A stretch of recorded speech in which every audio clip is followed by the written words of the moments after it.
Hey there, restaurant recipe lovers. Welcome back to The Daily Dish, a copycat.com podcast where I help you recreate your favorite restaurant dishes right in your own kitchen. I'm Stephanie Manley, and I've been recreating copycat recipes since 1995. First off, a huge shout out to everyone who's been leaving those wonderful comments on our Facebook page lately. It's so exciting to see that you're making many of these recipes on your own. Remember, you can always find the complete written version of today's recipe on copycat.com, and we also place a link in the show notes on this podcast. That way you get all of the measurements, photos, and detailed instructions. Okay, so today I am sharing Costa Cruise Line salami salad. Now, I have to tell you that this is probably one of the recipes that I get the best response from whenever I serve this personally. Now, my good friends, Denise and Lee, went on a Costa Cruise Line vacation, and they were so impressed by this particular salad that they charmed the cruise chef into sharing the recipe. And the first time that they shared this at a cocktail party that I had, I couldn't believe something so simple could taste so incredible.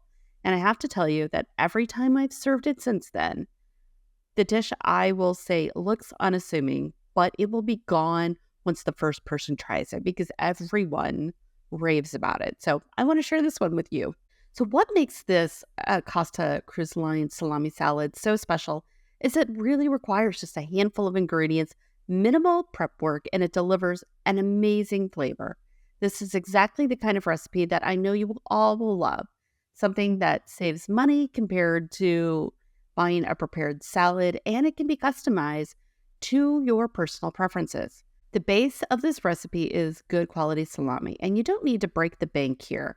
I really recommend shooting for a mid-price hard salami. Italian dry salami or Genoa salami both work beautifully. I've also seen the salami logs that have black pepper on them. They all work beautifully in this recipe. Now here's a tip from my friend Lee that makes all the difference. Use Costa refrigerated pickles.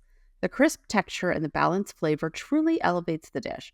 I've tried making it with the other brands, and while it's still good, there's something special about the Costa pickles that make this salad exceptional. They're typically found in the refrigerated section near the deli counter, but I also have strangely seen it in the dairy section of the store.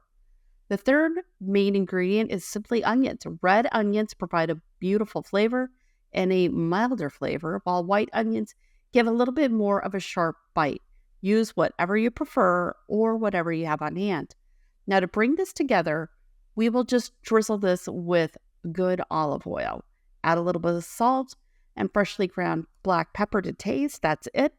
Sometimes I'll mince up some garlic and toss that in. But again, you can make this up any way you like. It's your salad. Now, one of the magical things about the salad is it actually tastes even better the next day. So you might want to make this one a day ahead. Sometimes I'll do that when I'm throwing a party. I try to make everything ahead of time that I can. That way I'm not fussing around with doing all the prep work on the day of the party. No one wants to be exhausted when you're entertaining. Now, this salad is pretty diverse. Now, I often just simply serve this as a salad, but you can also add it to a cheese board or an antipasto platter. You know what? And it also makes a great lunch. If you are wanting to go low carb, this is a salad that will work for you. For those of you who need to accommodate dietary restrictions, this salad is perfect for the low carb and keto-friendly folks. If someone in your family is watching their carbs, this is a satisfying option that everyone will enjoy. Now, if you want to customize it further, here's a few things you could do. You could add other cube cheeses like provolone or mozzarella. How about some fresh herbs as parsley, basil? You could also add some Mediterranean additions like olives or artichoke hearts. And if you want it to be a little bit more tangy, how about a splash of vinegar? I love like tarragon vinegar or even a sherry vinegar. Now, what I love the most about sharing this recipe is that it proves you don't need complicated techniques or expensive ingredients to create something memorable. This is the perfect example of how simple foods prepared thoughtfully can create a dish that people will request again and again. And talk about budget friendly. This salad costs a fraction of what those prepared salads at the deli cost. With grocery prices continuing to rise, recipes like this help us enjoy gourmet flavors without the hefty price tag. Now, I've brought this salad to countless gatherings over the years, and without fail, the bowl comes back empty. And at least 3 people ask me for the recipe each time. There's something universally appealing about this combination that works for everyone, from picky eaters to gourmet food lovers. But remember, you can find the complete recipe for Costa Cruise Line's salami salad on copycat.com or by clicking the link in the show notes of this podcast. Until then, this is Stephanie Manley with copycat.com, helping you bring the restaurant experience at home. Why go out when you could cook it at home?